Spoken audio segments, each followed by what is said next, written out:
If you are new to our channel, don't forget to hit that subscribe button. Let's talk about overwintering plants. Here in the Milwaukee area, based on where you're at, your sensitive plants may have already faced their death of frost. In some places, they may not have here in the area, based on where your geological or your geographical location is.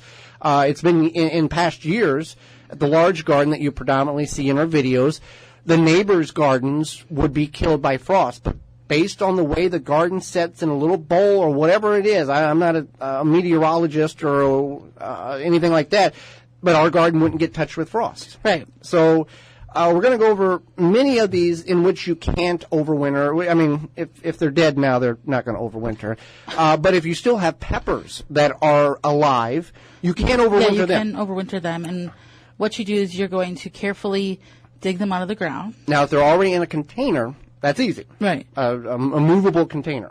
Yeah, right. So you're going to dig them out of the ground or whatever you have there, and then you're going to put it into ideally probably about a 5-gallon bucket size pot, something that's big enough to hold that pepper and give it so that it's got enough room and its root system and all that.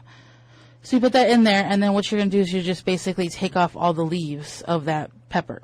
Yeah, they'll fall off, but yeah. you can take them off. You're going to take it inside in like a basement, try to keep it out of direct sunlight. You don't really want to water it a little bit at the beginning, but there are specific instructions online that are we've tried this and has worked. And the key is the larger the plant, it kind of just basically goes into dormancy, and then it most of the time will come back. What we have found, and other experts have informed us of, the hotter the pepper is, the better the chances of overwintering it is. For whatever reason, the makeup of the plant, but like a traditional bell pepper, yeah, it's great if you can get it overwintered, because then you take it out in the spring and harden it off, and you've got this giant shrub of a plant already, and you're way, way ahead of the game if you can get it to overwinter. Now, if you have a greenhouse that you can bring it in, that's even better, because you can keep it alive. It may not produce, but you can keep it alive all winter long. Now, tomatoes, cucumbers, eggplants you can overwinter. We've overwintered an eggplant before. Wasn't able to get it to fruit, but we was able to keep it alive all winter long and take it back out. So maybe if you kind of want to try this, you could focus on one thing, or I wouldn't say let's take nine things out of the garden, try to keep them in the living room till April next year. Do your research, learn a little bit about what might be best, and go from there. Right, and you definitely want to think about plants that might or will do well regardless of some frost. That can stay in the ground that you don't have to take in. Right, so kale is huge. Kale is a very hardy vegetable, green leafy vegetable, and it will survive a frost. It will survive a freeze. I remember one year, probably, I don't know, like 6-7 years ago, that one winter, there was kale that just never died, basically, because we had that really mild winter. Right, I think it was the summer of 2016 that was that way. Another thing is carrots. We talked about this last week in the question and answer section, but we'll go over it again. Carrots can be overwintered in the ground. You want to mound something over top of them. Now, if you keep them in like a low tunnel, that's fine. That will work. But you can also overwinter them by mounding leaves up over top of them. And I'm not saying just a few leaves. I'm 2 or 3 feet of leaves. And then as you need them, move the leaves back, dig them up. What you're doing is you're preventing the plant from getting exposure to the harsh elements of winter, preventing the plant and the soil from freezing solid. You're essentially keeping that carrot in a refrigerator-type atmosphere in the ground. So that, and you can harvest it all winter long. You want to mound leaves on top of those carrots so that it kind of insulates the ground a little bit. Right. And you can do the same thing with beets. Beets, yeah. Parsnips as well. Parsnips, now with any of these, you want to harvest these early in the spring because these are biennials. If allowed in the spring, and you don't touch them, they're going to put on a seed pod. They're going to reduce the root structure and focus on reproductive seeds. that won't happen until the following spring. That's right. So you would have start- all winter long to harvest these right. things. So you would plant them like maybe next spring, and then the spring of 2020 is when you would be able to get the seeds of this plant. Well, no, next year, because they're buying you planted them this year. No, if you did. If you did plant, right? That's correct. Mm-hmm. Yeah.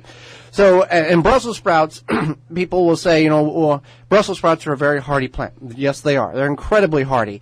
What you can do is a couple of things. One, you don't have to harvest the whole plant all at once. As you get 1 or 2 frost on the plant, as we have had here in Zone 5A in the Milwaukee area, you can begin harvesting your sprouts.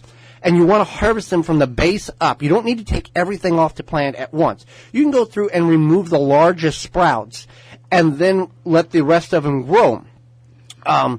Then if you're going to do it the way we have done it in the past, tomorrow it's going to be, 4 degrees, the winter's here, it's going to snow. We will remove the whole plant out of the ground and then remove the rest of the sprouts. You can put barriers around the plant and mound leaves around the plant in order to protect it and overwinter and harvest them throughout the winter months. What you're doing is preventing the plant from freezing solid. But up to that hard winter experience, you can harvest those sprouts, those larger ones, and they predominantly develop large at the bottom and work their way up. Basically, like, say you're worried about other things in your garden, you're trying to get other things cleaned out, and you're like, well, I can leave this, this, and this until I don't have to rush to get these items cleaned out. Right. Yeah, sometimes you don't have to rush until spring to get them cleaned out. So that's kind of what we're also telling you is, like, maybe you can let these things go a little bit longer as opposed to worrying about something like tomatoes or... Well, the other thing, the benefit to these are you have a continuous harvest. You can continue to harvest and get greens, Brussels sprouts, beets, carrots, parsnips. Right. So another one on here is chard. Chard is a leafy vegetable as well. Hardy like a kale, and once it's kind of grown to its adult stages, it becomes more hardy like kale. So that's something that you could harvest later on too. And Swiss chard comes in a variety of different stalk colors. The leaf structure is always green. The stalk can come in red, white, yellow, maroonish color. And what we have found is, one, the whole plant's edible, and we found that, two, pickled Swiss chard stems is not something that Holly and I enjoy at all. There may be people out there that truly enjoy the taste of pickled Swiss chard stems. We did not. We felt it had a pickle-like celery state that we did not enjoy. If you can imagine what pickled celery tastes like, that's what pickled Swiss chard stems do. Yeah, some people may love it. It was not for us. Also, what you can do with the leaves, you can do basically anything that you did with spinach, you can do with Swiss chard. What we have done is we take the Swiss chard, and the larger the leaf, remember, the larger the leaf, the more mature, the more dense it may be. It may not be as tender. You take it out and you cut the center stem out so you have 2 separate sides of the leaf. And then what you can do is you take your favorite shredded cheese and put in the center of it, each one of those sections, roll it up into like a burrito type state, pin it with a paper clip. Toothpick. Paperclip. Mm-hmm. A toothpick, and then you can either grill it for about 30 seconds on the grill or about a minute in the microwave until you see the cheese begin to ooze out of the side, and then you have a more healthy, I guess it's a Swiss chard cheese roll-up, I guess is what you would call it. Right, yeah, it's definitely something that is more healthy than other things you can eat. It's not bad. No, it's really good. So that's another thing. Kohlrabi is, explain what Kohlrabi is, Holly, for those who may not be familiar with what this particular item is. Kohlrabi is a German vegetable. It is part of what's known as the Kohl family, which is also the brassica family, which is along the lines of things like cabbage, Brussels sprouts, kale, cauliflower, even turnips. So it grows out of the ground, obviously, but it's not a root crop. It grows at the top of the surface, but it does have roots, and it kind of looks a little weird. It looks like an upside down onion. Yeah, kind of. And then it has like these little stalks that come out the sides. People call it alien vegetable. It does look like an alien vegetable. Very, very unique crop. But it's just, it kind of tastes like between like a cabbage and a turnip. I don't know. What do you think? Yeah, I would say, yeah.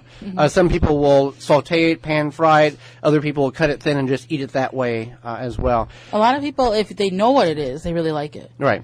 Yeah. Another thing you can overwinter outside, and we've done it for years, is just containered rhubarb. Now, if it's in the ground, it's fine. It's going to last for many, many years. But if it's in a container, people say, oh, take it in. You got to take it in. We've not took ours in ever, and it's been just fine with that the hard, cold temperatures that we've experienced. Joey wanted to grow rhubarb. I don't know why. But we didn't want to grow it in the ground, so we grew it in the container. Yeah, so there you go. And if your plants have already died, obviously those are not overwintered. But there's a lot of other plants that we just don't have time to cover that can be overwintered in a variety of different techniques and situations. Thank you for checking out the Wisconsin Vegetable Gardener radio show. For more, go to the WisconsinVegetableGardener.com for full-length in-studio video and podcast replay of Season 1. Season 2 underway and added weekly. Tweet us at TWVG Show or hashtag TWVG to be part of the program.